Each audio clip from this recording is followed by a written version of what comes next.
ರಾಜ್ಯದಲ್ಲಿ ಕನ್ನಡದ ಬಗ್ಗೆ ಹೋರಾಟ ಮಾಡುವಂತಹ ಸ್ಥಿತಿ ಬಂದಿರುವಂತದ್ದು ದುರಂತ. ಕನ್ನಡ ಹೋರಾಟಗಾರರನ್ನ ಅರೆಸ್ಟ್ ಮಾಡಿದ್ದು ಖಂಡನೀಯ.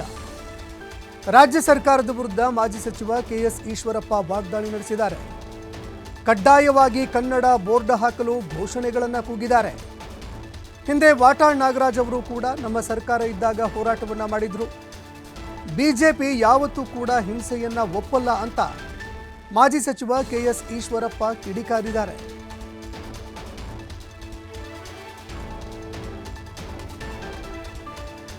ಬಗ್ಗೆ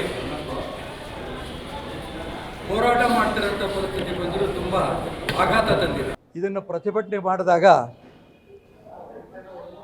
ಅವ್ರನ್ನ ಅರೆಸ್ಟ್ ಮಾಡಿ ಜೈಲಲ್ಲಿ ಹಾಕಿರೋದು ಮಾತ್ರ ನಿಜಕ್ಕೂ ನಾನು ಅದನ್ನು ಉಗ್ರವಾಗಿ ಖಂಡನೆ ಮಾಡ್ತೇನೆ. ಅವ್ರು ಘೋಷಣೆ ಮಾಡಿದರು ಎಲ್ಲೆಲ್ಲಿ ಇಂಗ್ಲೀಷ್ ಬೋರ್ಡ್ಗಳಿದೆ ಅದನ್ನು ತೆಗೆದಾಕಬೇಕು ಅಂತ. ಅದ್ರ ಬಗ್ಗೆ ರಾಜ್ಯ ಸರ್ಕಾರ ಕ್ರಮ ತಗೋಬೇಕಾಗಿತ್ತು. ಕನ್ನಡ ಹೋರಾಟಗಾರರ ಬಗ್ಗೆ ಕ್ರಮ ತಗೊಳ್ತಿರೋದು ನಿಜಕ್ಕೂ ಒಳ್ಳೆಯದಲ್ಲ. ಕನ್ನಡದ ಬಗ್ಗೆ ಹಿಂದೆ ವಾಟಾಳ್ ನಾಗರಾಜ್ ಅವರು ಕೂಡ ವಿಧಾನಸಭೆ ಒಳಗಡೆ ಹೊರಗಡೆ ಸಾಕಷ್ಟು ಹೋರಾಟ ಮಾಡ್ಕೊಂಡು ಬಂದಿದ್ದಾರೆ. ಆ ಹೋರಾಟ ಹಾಗೆ ಮುಂದುವರಿತಾ ಇದೆ. ಈಗ ನಾರಾಯಣಗೌಡರು ಕೂಡ ಮುಂದುವರಿಸಿದ್ದಾರೆ. ನಾನು ಮುಖ್ಯಮಂತ್ರಿಗಳು ಇಷ್ಟು ಮಾತ್ರ ಹೇಳೋಕ್ಕೆ ಇಷ್ಟಪಡ್ತೇನೆ, ನಾವು ಕೂಡ ಯಾವುದೇ ಕಾರಣಕ್ಕೂ ಹಿಂಸೆನ ಒಪ್ಪಲ್ಲ. ಭಾರತೀಯ ಜನತಾ ಪಾರ್ಟಿ ಯಾವ ಕಾರಣಕ್ಕೂ ಹಿಂಸೆನ ಒಪ್ಪಲ್ಲ.